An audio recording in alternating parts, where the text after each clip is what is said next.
क्योंकि स्वार्थ का ऐसा ही स्वरूप होता है, स्वार्थ बनने के पूरा होने के बाद वो सब भूल जाते हैं, तो वही हमारी फिर आगे चलकर विपत्ति का कारण बन सकता है। जैसे जो हमने कुछ मांगा है नहीं पूरा किया, ध्यान नहीं है, बहुत साल हो गए, उसका उपाय क्या कर सकते हैं? जी श्री राधे राधा राधा। महाराज जी हम लोग अपने जीवन में कई मनोकामना लेकर उनकी पूर्ति के लिए अलग अलग तीर्थ स्थल, मंदिर, शक्तिपीठ, साधु संतों के पास जाते हैं। उनका पूरा होने पर समय गुजर जाने के बाद उस समय या किसी समय के अभाव के कारण वापिस जाकर धन्यवाद भी नहीं करते, जो कुछ चढ़ावा सोचते हैं वो भी पूरा नहीं कर पाते। स्वार्थी का यही लक्षण पाप होता है। लगेगा? स्वार्थी का यही लक्षण होता है, वो परम अर्थ को तो जानता नहीं, परमार्थ को।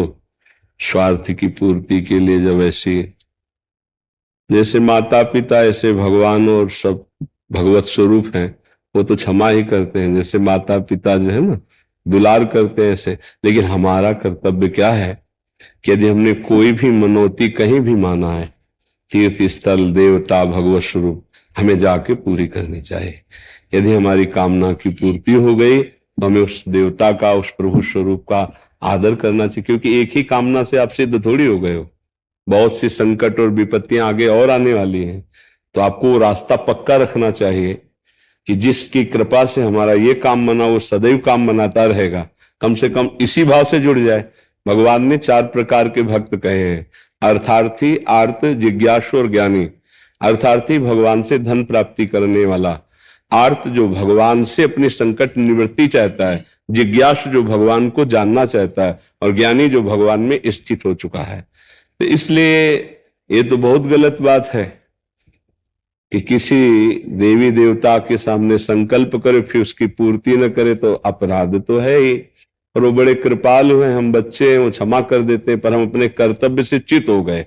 अब आगे जब विपत्ति आएगी, संकट आएगी, कामना आएगी, तो आपकी हिम्मत है कि संकल्प करे कि हम आपको ऐसा, तो आपका खुद मन कहेगा कि हम तो बहुत बेईमान है, कहा था एक बार पूरा लेके अब फिर मांगने जा रहे हैं उनसे। तो मुझे लगता है ऐसा कोई संकल्प ही मत करो, प्रार्थना करो।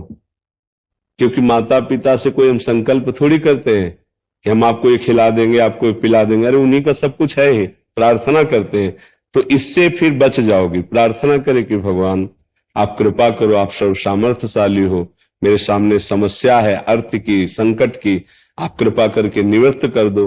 तो प्रार्थना की निवृत्त हो गया तो कोई बात नहीं है। अगर संकल्प किया तो फिर करना चाहिए। तो किसका? आपका है। हाँ, तो जरूर संकल्प पूरा करना चाहिए। तो एक तरह से वो हमारे दिमाग में कर्जे की तरह रहेगा, क्योंकि स्वार्थ का ऐसा ही स्वरूप होता है। स्वार्थ बनने के पूरा होने के बाद वो सब भूल जाते हैं, तो वही हमारी फिर आगे चलकर विपत्ति का कारण बन सकता है। इसलिए हमें लगता है कर देना चाहिए। जैसे जो हमने कुछ मांगा है नहीं पूरा किया, ध्यान नहीं है, बहुत साल हो गए, उसका उपाय क्या कर सकते हैं? मांगा, आपका काम पूरा हो गया, आपने वो कार्य नहीं किया, अब कर लेना चाहिए। मान लो 100 रुपए का मांगा है तो 110 रुपए का कर लीजिए, थोड़ा और बढ़ाकर कर लीजिए। उससे आपका सुकृत होगा और कृपा प्राप्त होगी। यदि भगवान को या किसी भी देवता को तुम्हारी किसी भेंट की जरूरत नहीं है, पर आपने संकल्प किया, तो उसके अनुसार कर देना चाहिए। उससे और कृपा प्राप्त होगी, आपका शुभ संकल्प बनेगा, आपका सुकृत बनेगा, उससे आपका मंगल होगा। जी।